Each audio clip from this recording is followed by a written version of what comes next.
What's up, everybody? It's Man of Low Moral Fiber here. My name's Luke, and I've started a series on some of the worst weapons in Borderlands 2, and some of you guys had suggested the Invader, which I pretty much disagree with because I think the Invader is a pretty nifty little sniper rifle. It's a Hyperion sniper rifle that basically has a doll effect where it has burst fire when you zoom in or aim down sights. It has a 5-round burst, and it works pretty well with 0. So we're going to go ahead and test it out here and see how it works and everything. I'm going to go ahead and get started with this guy here at first. Hopefully we're able to slag him, apply death mark, and then get some critical hits and take him out pretty easily. And so that's working pretty well and everything like that. This weapon pairs really nicely with critical ascension. We're going to go ahead and kill the rest of these enemies in this first room and maybe a little bit beyond this as well, just to kind of give you guys a demo of why I don't think the Invader is bad at all. We're working through these guys pretty quickly at this point. Getting nice stacks of critical ascension at the same time, which is definitely good. The Invader is very, very accurate. It's like laser accurate. It goes right where you want it to. Aim down sights or not if you're spec'd into at one with the gun, which is really nice, and it makes it pretty easy to get and maintain stacks of critical ascension with. Especially if the bull loaders aren't holding a giant shield right in front of your face, which is nice. So, we're working through some of these guys now. I should mention that the Invader is not very ammo efficient at all, so you have to be kind of judicious about your ammo usage and everything, kind of like a Vladof sniper rifle. It does have that relatively low base damage, so you're going to need to maintain some critical ascension stacks if you want it to perform well and everything like that. However, like I said, that's pretty easy to do because the weapon is so damn accurate. One thing that is kind of irritating about fighting loaders at overpower level 8 is they actually become more powerful when you knock off their arms, because that eye blast they do is far more damaging with the overpower level 8 shock damage over time than the their guns and grenades and stuff usually are. So that's something to watch out for there. Now we're gonna fight this badass loader right quick. Our stacks have been ticking down a little bit, but we should still be able to take him out pretty easily. Excellent. And so I guess we'll go ahead and try to take out the next room as well, which is going to have another badass loader at the end of it. And so as we do that, we'll try to keep our critical ascension stacks up. There will be some parts where it's kind of difficult to do that, though, because there is that one part where you're fighting all exploders, and they're kind of difficult at times to keep your critical ascension stacks up on, because you don't want to waste too much ammo on an enemy that's going to kill itself anyway. So that's something to watch out for, and hopefully we don't run out of ammo in this process. However, because we are only using sniper rifles, the enemy should drop sniper rifle ammo fairly liberally for us, so that should be good. Need this guy to hit me again, drop his arms. Excellent. Throw my decoy there. I guess I'm going to need a transfusion grenade. And then I'll pop a critical on this guy to save some of my critical ascension stacks. Stuck at 24 right now, which isn't too bad. Definitely shouldn't be missing with those shots there, though, that I'm trying to maintain my critical ascension with. If you quickly aim out of, or get out of aiming down sights, you're going to preserve your ammo a little bit better and everything, and that's definitely a good strategy, especially if you're just trying to pop a shot to save critical ascension like I was there. I chose the wrong side. I didn't know which gun loader was going to spawn first. It's kind of irritating me that they're not jumping down at all there. That's definitely something I'd prefer them to avoid. Excellent. So now we've got some room to work. We're going to start taking out some more loaders. Like I said, it is irritating, though, that that guy has actually become more powerful now that we've knocked off his arms, because he's just doing that little eye blast thing, which is a big pain in the ass for me.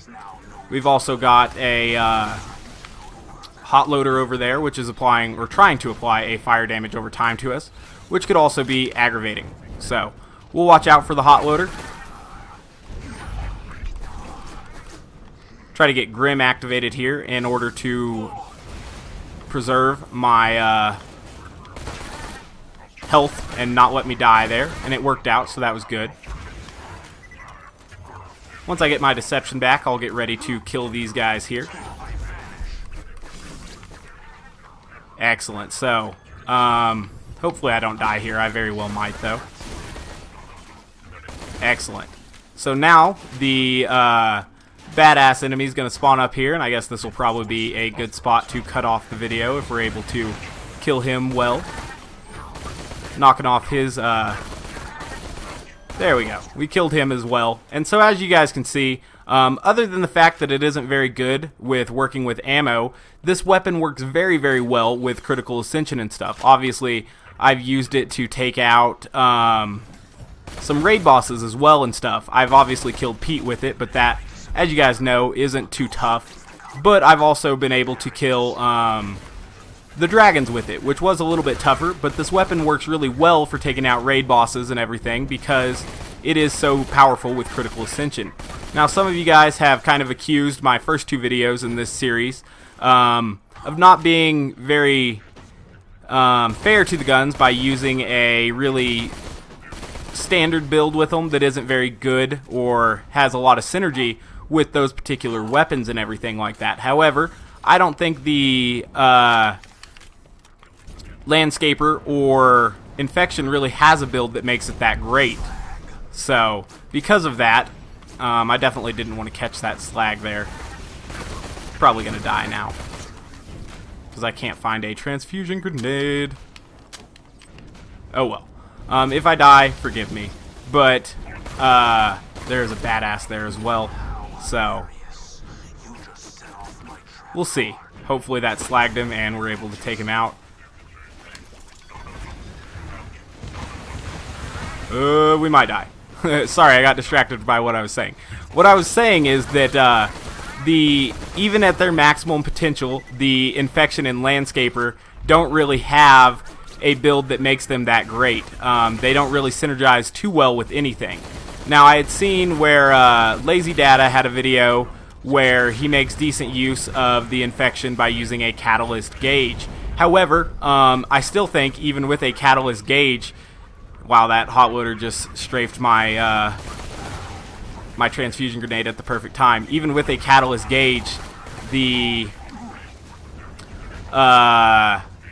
Infection is still not going to be that good compared to what it could be, because you could just be using, you know, a weapon that's going to have an actual base damage, which would kill things quicker. Or at least I expect it to. Go ahead and slag this guy, and then I guess we'll finish him off. Get my deception back, and we'll finish this guy off. And then that will be the real end of this video. Excellent. So, there you go. I worked through quite a few loaders and everything with the Invader.